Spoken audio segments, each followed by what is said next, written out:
Misalnya ada makanan yang cukup populer ya di antara Demak, Kudus, Purwodadi itu namanya suike. Itu juga kalau kita makan suike, kuahnya itu ditaburi dengan bawang goreng ya, bawang putih goreng banyak di daerah Demak, Semarang, Kudus ya. Itu namanya asem-asem. Nah, ini memang jangan keliru ya dengan garak asem yang lebih populer di Kudus ya. Asem-asem itu memang satu masakan yang ada rasa asemnya ya. Tapi biasanya dibuat dari daging.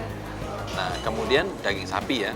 Tapi kemudian ya karena di Demak dan Kudus banyak juga yang dibuat dari daging kerbau. Tapi juga kemudian muncul model-model barunya ya. Misalnya asam-asam iga sapi gitu segala macam gitu ya. Nah, masakannya itu seperti ini ya. Jadi ini adalah irisan-irisan daging ya yang dimasak dalam satu kuah yang pedes banget dan asam gitu ya. Dan juga, wah coba dari ini ya. Ini cabai rawitnya itu yang membuat pedesnya ya. Lalu untuk membuat asamnya, bentar saya korek ke bawah ya. Nah ini dia. Ini adalah belimbing wuluh. Belimbing wuluh itu untuk menciptakan rasa asam. Lalu ketika sudah, tentu ada cabai ya, banyak cabai seperti ini ya. Supaya dia ada rasa asam pedesnya gitu ya. Terus kemudian ditaburin, wah ini taburannya cukup banyak, yaitu bawang putih yang digoreng. Dan ini memang khas, kalau di daerah Semarang, Demak, Kudus itu ya, makanan-makanannya banyak sekali dengan diberi taburan bawang putih goreng dalam jumlah yang generous. Memang mereka suka sekali. Misalnya ada makanan yang cukup populer ya di antara Demak, Kudus, Purwodadi itu namanya suike. Itu juga kalau kita makan suike, kuahnya itu ditaburi dengan bawang goreng ya, bawang putih goreng yang banyak sekali. Nah, kita coba sekarang kuahnya dulu ya.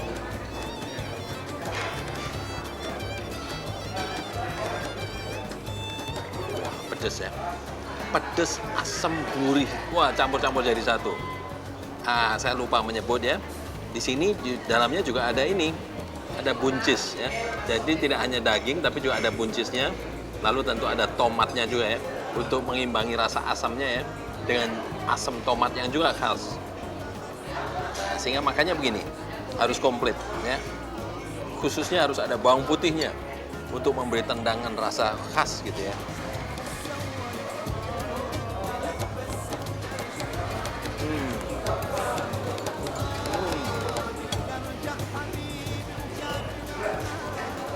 Panas dan pedes ya. Ada lagi satu versi yang agak menyeramkan ya, karena dia dipakai memakai gajih atau lemaknya. Wah itu serem itu. Nah, kalau ini lumayan, sekalipun cukup berlemak ya kalau kita lihat di sini ya. Nah, untuk memakan garang asem ini ya, karena dia memang asem pedas gitu ya, ada satu cara untuk melembutkannya, yaitu dengan memakai telur asin. Itu sama dengan rawon ya, lalu dimakan bersama-sama. Tetapi di rumah makan ini ada satu jenis telur asin yang nggak sekadar telur asin, tapi dibikin botok namanya, atau pepes ya. Nah ini dia namanya, botok endog asin, botok telur asin ya, pepes telur asin. Nah, wah penampilannya ya cantik sekali ya. Tuh lihat.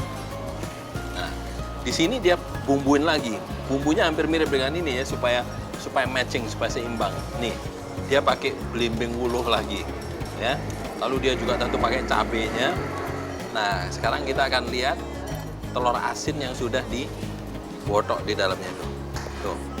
Nah, ini ya, ini adalah telur asinnya. Saya mau pindahkan aja ke sini. Nah, kita lihat bagian dalamnya telur asin. Cantik sekali ya. Dia ada bagian yang masir, yang warnanya jingga oranye gitu. Nah, ini kita makan bersama tadi kuahnya dari asam-asam.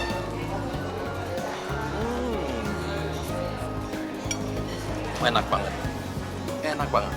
Dan ini rasa telur asinnya ya, entah kenapa, kan mungkin karena dipotok gitu ya, dia jadi berbeda, nggak terlalu asin.